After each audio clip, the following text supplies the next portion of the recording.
Puggleton's P's and Q's by Lisa Bubear-Craemer. Puggleton, the prickly porcupine, awoke early one morning to a heavenly smell. He sniffed the air, his nose twitching with delight, and as he realized his grandmother had baked a fresh batch of dandelion bars, Puggleton's mouth began to water and his tummy started to rumble. He jumped out of bed and slid down the staircase, landing with a thud in the kitchen and giving Granny Quiverquill quite a fright. "Really, Puggleton," she tattered. Puggleton grinned broadly and sat down at the table to wait for his favourite treat, dandelion bars, or dandy bars as he called them. But instead, Granny Quiverquill placed a heaped bowl of seedy cereal and toasted tree bark in front of him. "Ugh!" exclaimed Puggleton, wrinkling his nose in disgust. "I don't like seedy cereal. I want dandy bars." "The dandelion bars are a special supper treat, so you'll have to wait until later, my dear," explained Granny Quiverquill patiently.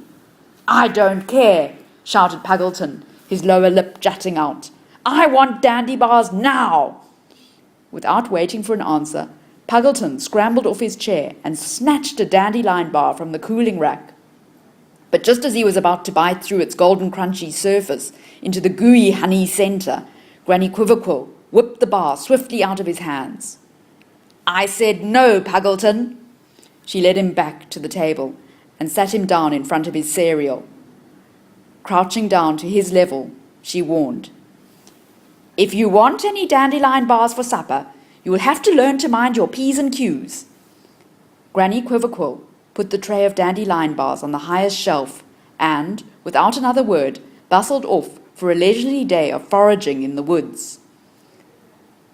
On his walk to school, Puggleton furrowed his brow and thought hard about his granny's warning. "Mind your P's and Q's." "I don't know what that means," he muttered. Just then, Puggleton's friend, Sophie the grey squirrel, leapt from a nearby oak and joined him on the path. "Why so glum, chum?" she squeaked, seeing Puggleton's gloomy expression. "My granny made dandy bars this morning."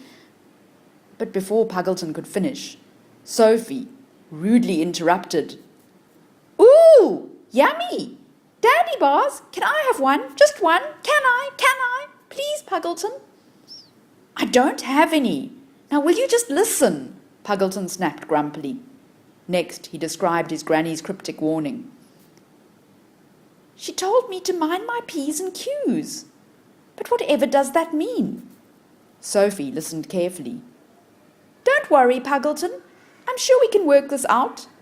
She rummaged around in the nearby bushes for a sturdy stick and scratched the words into the sandy path. "Mind your P's and Q's."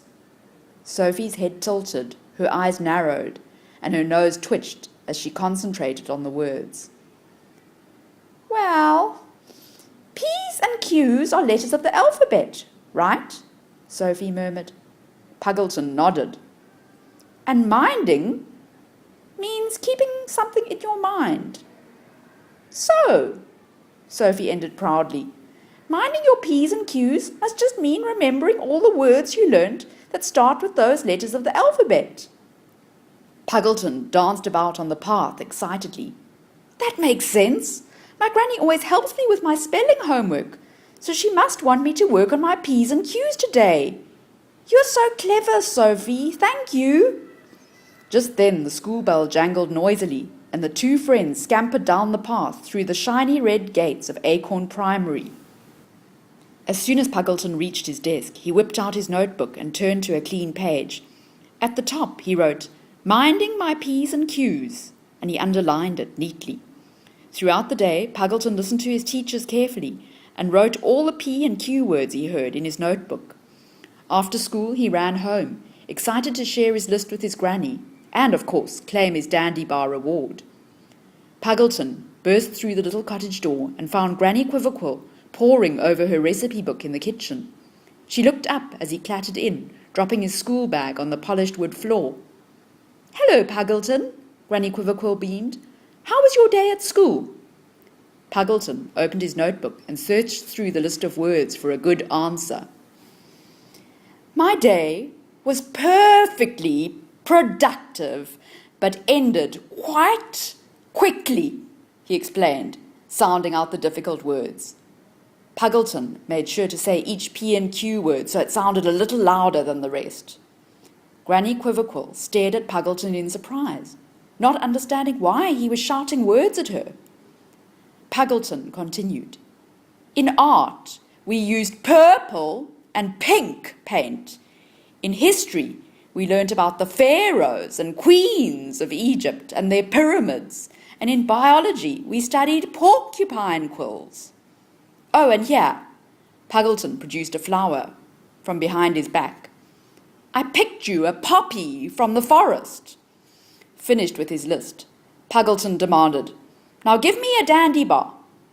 Puggleton, Granny Quiverquill exclaimed, I thought I told you to mind your P's and Q's. But I did, wailed Puggleton, showing her his list. See, I wrote all the P and Q words down, just like you said. Granny Quiverquill laughed and ruffled Puggleton's quills affectionately. No, dear, minding your P's and Q's is something entirely different. It means that you need to learn your manners and be on your best behaviour. So Granny Quiverquill started a new list for Puggleton, reminding him to say please and thank you and never to grab things from others. And because Puggleton had listened so well, Granny Quiverquill decided to reward him with a plate of dandy bars after all. When she placed the plate on the table, he even remembered to say thank you. Puggleton finished his dandy bars hungrily, and when not one crumb was left, he let out a loud burp. Granny Quiverquill smiled and said, Puggleton, I've just thought of another word to add to your list, and it even starts with a P. It's pardon.